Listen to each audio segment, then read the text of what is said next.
Oladipo shut it down in Cleveland. He came to LeBron house and shut it down. 32 points from Victor Oladipo. In my opinion, this year's most improved player. Yes, over Steven Adams, over Andre Drummond, and all the other candidates. He is this year's most improved player. Today, he showed out on a big stage. That 21 game consecutive streak of game ones for LeBron is over with. He ain't lost a game one since 2012 against the Knicks. That shit is dead. Kaput, my nigga. It's over with. Now, he is 12-0 in the first round of the playoffs. Alright, he's never lost a first round series. But he has lost game ones. He has never lost game one since 2012 until today. But he has lost in the first round. But he hasn't lost a series. He has lost games, but he hasn't lost a series. But Victor Oladipo wasn't having none of that shit.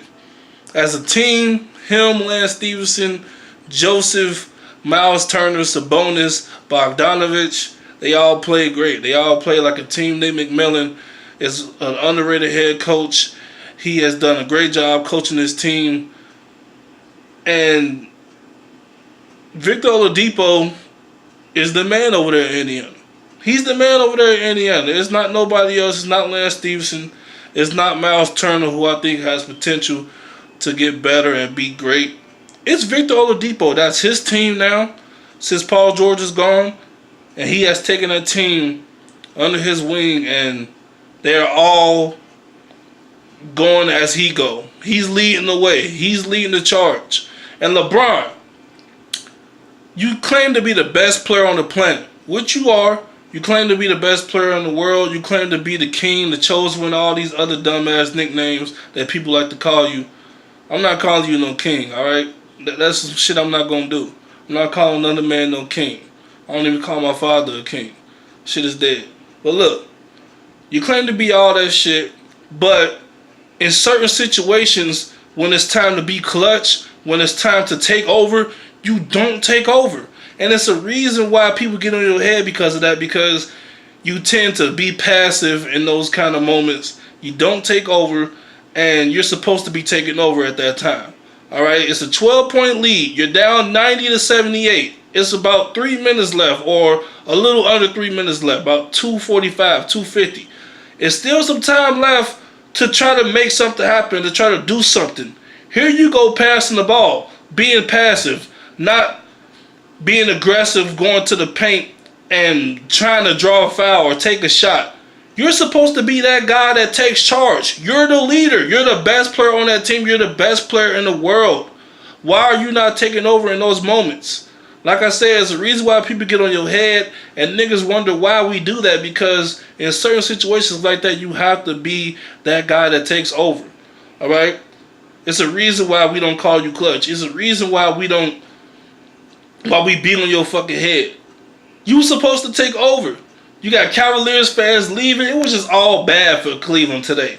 At one point, they was down by 23 points, but at the start of the fourth quarter, they was only down 8. So they cut the lead, a big margin of that, but they still ended up losing. They never led in this game at all. Indiana was on their asses all game long.